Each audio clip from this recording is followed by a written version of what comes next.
ఏపీలో మళ్ళీ call money gang active అయిందా? వడ్డీల పేరుతో సామాన్యుల నడ్డి విరుస్తున్నారా?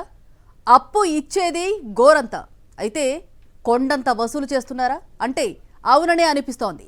కాల్ మనీ ఆగడాలకు తట్టుకోలేక విశాఖలో ఓ నిండు ప్రాణం బలైపోయింది. ఏపీలో కాల్ మనీ మళ్లీ బుసలు కొడుతోంది. పేదల అవసరాన్ని ఆసరాగా చేసుకుని అరాచకాలకు తెగబడుతున్నారు కాల్ మనీ నిర్వాహకులు. వడ్డీ మీద వడ్డీ వేసి పేదల నడ్డి విరుస్తున్నారు. తీసుకున్న అప్పు తిరిగి చెల్లించకపోతే ప్రాణాలు తీస్తున్నారు. ఫోటోలో కనిపిస్తున్న ఇతను శంకర్రావు. ఇతనికి భార్య, 3 కుమార్తెలు, కుమారుడు ఉన్నారు. శంకర్రావు విశాఖపట్నంలోని మధురవాడ మారిక వలస రాజీవ్ గృహకల్పలో నివాసముంటున్నారు. అత్యవసరం వచ్చి వడ్డీ వ్యాపారస్తుడి వద్ద 5,000 అప్పు తీసుకున్నాడు. వాయిదాలు సక్రమంగా చెల్లిస్తూనే ఉన్నాడు. కేవలం 3,000 చెల్లించలేకపోయాడు. అంతే.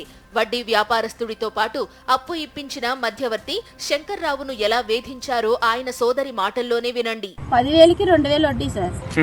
5,000 ఫైనాన్స్ తీసుకున్నారని కిందటి వారం 3 వారాలు ఎన్ని వారాలు గ్యాప్ ఇచ్చి కట్టలేదని నోటుకొచ్చిన దిగులు తిట్టారటండి. నువ్వు నీతి జాతి ఉందా, అన్నం తింటున్నావా, గడ్డి తింటున్నావా, నీకు అసలు కొంచెమైనా చీమి నెత్తురుందా, అంత నువ్వు తీర్చలేనోడివి, నీకు ఎందుకు అప్పు తీసుకోవడం అని చెప్పి ఆ జయ అన్న అతను మధ్యలో ఉండి ఇప్పించాడటండి 5,000 రూపాయలు. అతను కూడా అన్నాడటండి అతనితో, నీ వల్ల నేను మాట్లాడుతున్న శంకర్రావు ఏంటి ఇచ్చివచ్చు కదా అని.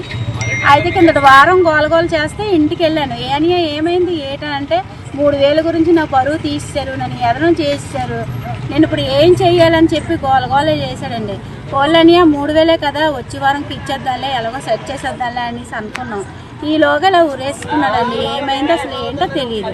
ఈ వైలెన్స్ ప్రాబ్లం వల్ల చనిపోయాడు. వచ్చే బుధవారంగా నువ్వు కానీ ఇవ్వకపోతే నువ్వు నీతి జాతి ఉన్నవాడువేనా, నీకు చీమి నెత్తురు ఉందా, వచ్చే బుధవారం కల్లా అప్పు తీర్చి నువ్వు ఏదైనా చెయ్యి, నీ లేదా ఈ పిల్లలు వెళ్తున్నారు కదా పనులకి, ఆ జీతం డబ్బులు ఏం చేస్తున్నావు కూడా అన్నారు. గౌరవంగా బతికే తనను అన్నేసి మాటలు అనడంతో శంకర్రావు తట్టుకోలేకపోయాడు.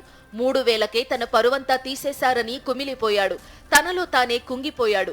మనస్తాపంతో ఇంట్లో ఎవరూ లేని సమయంలో ఉరివేసుకుని ప్రాణాలు తీసుకున్నాడు. అడ్డు అదుపు లేని కాల్ మనీ ఆగడాలతో శంకర్రావు కుటుంబానికి తీరని అన్యాయం జరిగింది.